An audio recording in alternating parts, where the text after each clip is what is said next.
mean to tell me that all of this started from Patricia needing a co-signer? Let's talk about it. Y'all already know what time it is. I got the black V-neck on.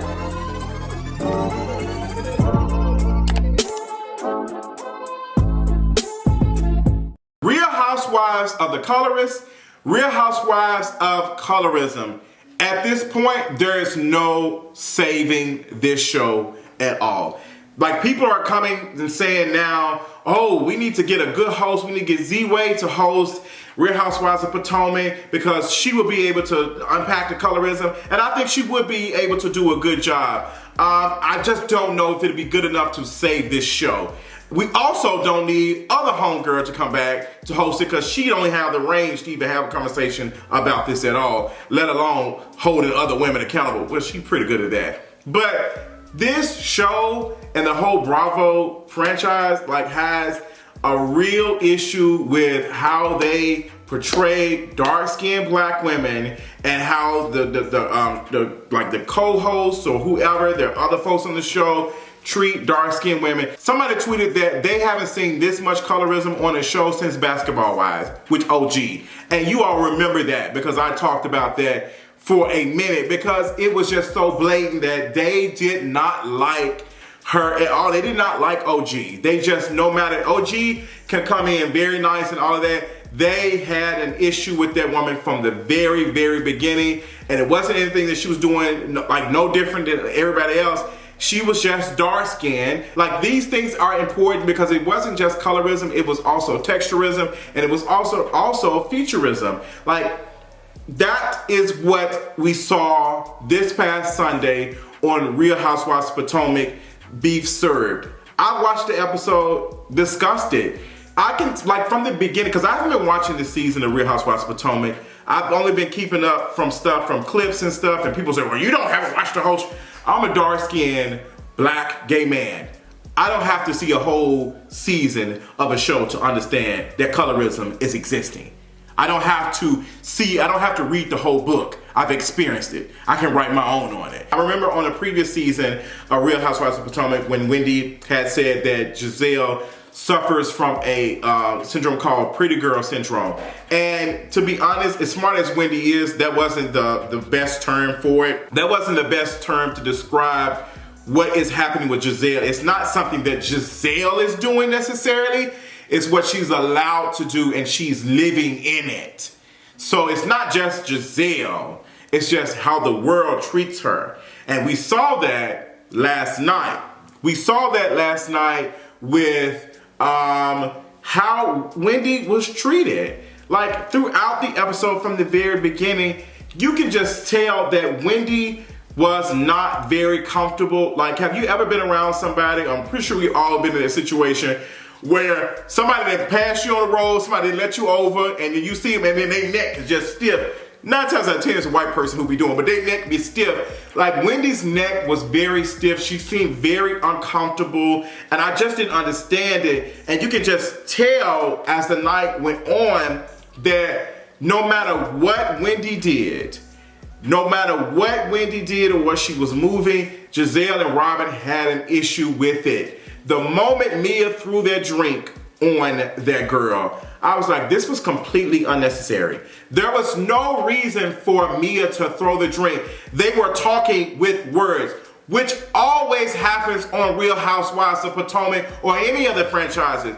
You shave the girls, you shave back, all of that. This is not like, it wasn't a situation where we had to throw hands. Now, let me tell you something. Sometimes there be a need for it. Sometimes there be a need in community. I'd rather for it, like, 2 folks to handle it out, no police involved, nobody go to jail. It's just, fair fight, whatever, and be done with it. But this situation, Mia was the aggressor, and the way that they moved to protect Mia after being the aggressor, like, she was the aggressor, she threw the drink. You're not telling, I put this on my life. I guarantee you, had it been the other way around, if Wendy had thrown that drink on Mia, Robyn and Gizelle would have jumped up, the girls would have jumped up, and they would have held Wendy back. They would have stopped her immediately, and then they would have went over there to console Mia, they did that anyway.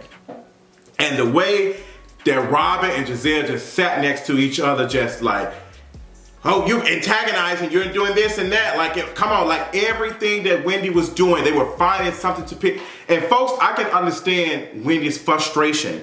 That's why she was like she was like pissed off because they find any and everything to pick at Wendy. They find any. Mia was dead wrong.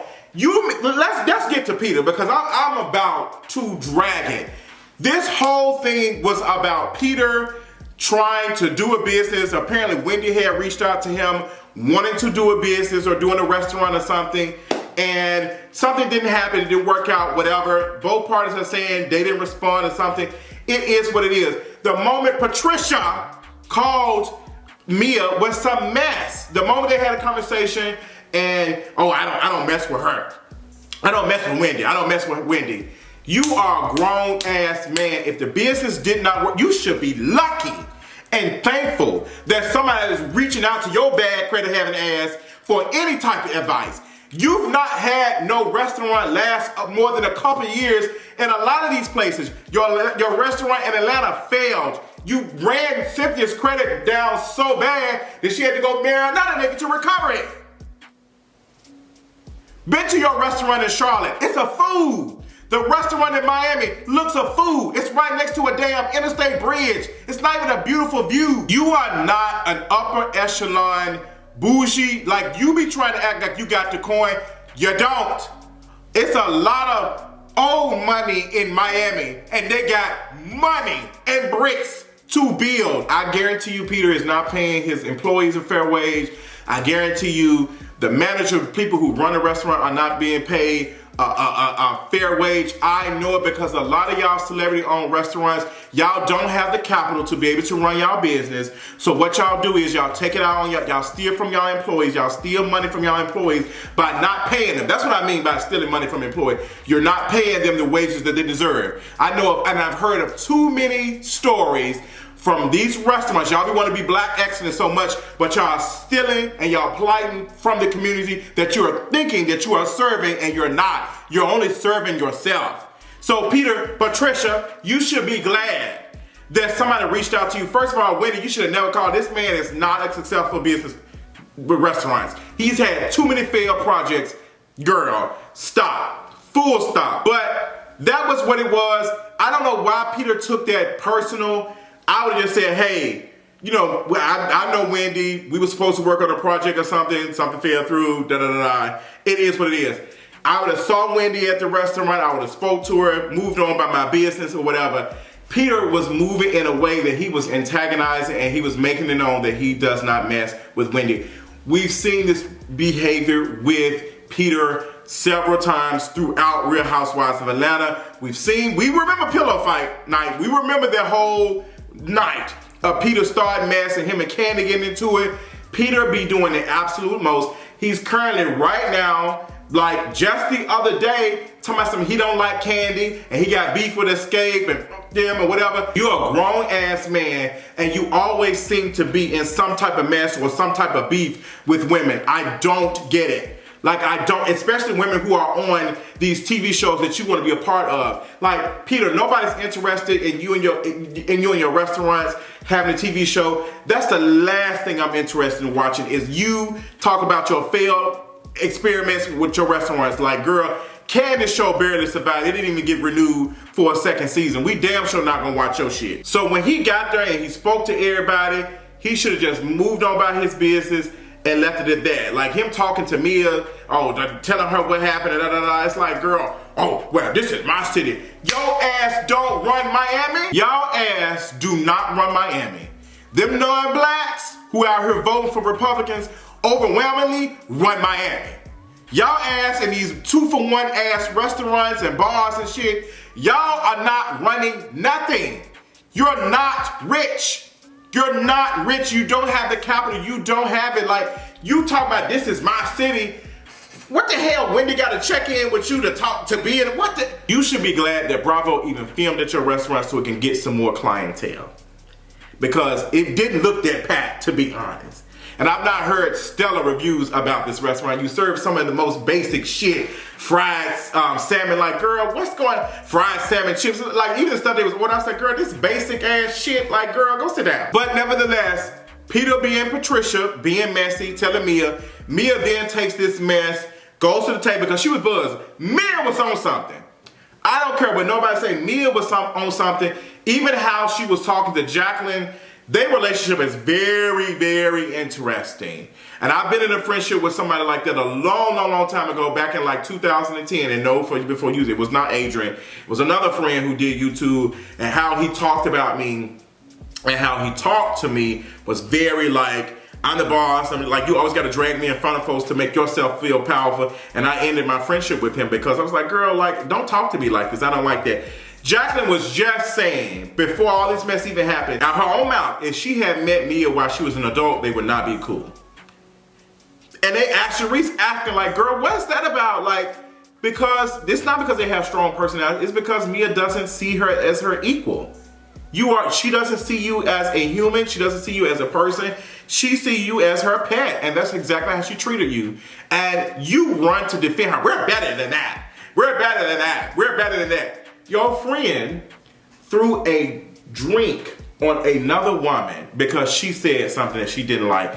And to be honest, Wendy didn't even drag it too much. She said, right before the drink was thrown, she said, me and my husband don't roll like that, period. She went back, Mia went back and told her husband, oh, she said me and you, other people and all that other stuff. No, she said, that's not how me and my husband roll. We don't roll like that. I don't know what y'all do, but we don't roll like that.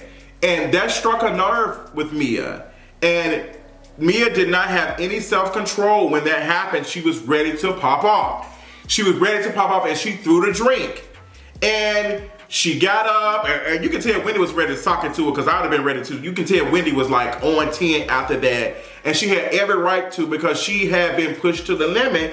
She was already being antagonized throughout I'm pretty sure throughout her seasons being on this show. And this whole episode, like, it was just too much. And to see these women like Gizelle and Robyn try to defend Mia and say, oh, Mia's going through it, she's trying to get herself. She threw the drink. She was the antagonizer. She threw the drink. She got mad with what that girl was saying, and then some more stuff went on. They stopped it. Mia about to leave. Then, baby, it was funny because when Wendy said, crater face, all I can think about. Are you being a good example with your raggedy, broke ass? Are you leasing houses and leasing cars? Trying to prove something? Trying to prove something? Leasing cars and leasing houses, trying to prove something that you're not. Girl, and Toya turned around, raggedy bro, because it struck a nerve. And Mia struck a nerve. Mia nerve was struck as soon as that girl said that. It made her insecure. Somebody saying she's insecure. No, girl, you insecure about that skin, and it's okay. You know, it's okay. But don't be sitting here talking about something. We all got insecurities, boo boo. We all have insecurity. But when folks pull you drag Wendy and said she don't like when somebody put a mirror up to her. She just did. She called you a crazy face, and you didn't like it. And you got upset. And then you wanted to fight. And then you have Robyn Gizelle was, just basically calling Wendy and antagonizing her, and she was doing all that. She don't want to fight. You don't want to fight. Sit down. You want to fight. This girl just threw a drink on her. That's fighting stuff. She threw a drink on her. That's fighting stuff. Like, that's what that was. And it was like, it was not needed. It was just not needed. So Wendy sitting down and listening to Robyn and Gizelle coming back after talking to Mia. And, oh, well, she's going to take some time off. She's going to get herself together. And I'm glad that Wendy said, girl, I'm going to leave. I'm going to walk off because y'all are out here, y'all being sympathizers for this girl. Like, she was the aggressor. And I remember this because when this was Candace and Monique, none of y'all was interested in violence. None of violence is not the answer. Now it's like, oh, girl. And then Robyn sitting here. And then Gizelle looking like, oh, ooh. I hope this show crashes and burns. And I hope it gets so bad that Robyn and Gizelle had to go back and selling hats and tummy tea on Instagram to make a living. I hope that for y'all. I pray the same prayer that I pray for the baby's downfall. I pray for y'all because y'all have never for a second, you know what? Why do we have an issue with this? Y'all are like y'all are gatekeeping y'all light-skinned ass whatever, and y'all don't have nothing. Neither y'all don't have anything. Robyn, you were the man that, girl, we seen the news about him recently. You got a man who don't even love and respect you, and Gizelle, you don't either. Not saying that these men defined y'all, but y'all are out here soul searching for folks who don't even care about y'all. Like, girl, what is that about? Like, the only person that was defending and supporting Wendy was Karen and somewhat Ashley, but Ashley can't go full out because she don't understand. She don't think colorism is on the show. She's an idiot too. But she rolled her eyes when Wendy was calling her out. Like, y'all was sitting here saying that fighting was not the answer, all of these things, when it came to Candace and Monique going at it, but now it's like, okay, we need to sympathize with Mia when she was the one that threw her drink. So which one is it? Which one is it? Like, which one is it? Like, let me know. Like, can somebody can antagonize you enough to make you fight? Okay, if that's the case, then that means that Monique had every right to do that. But it's interesting who y'all choose to connect with.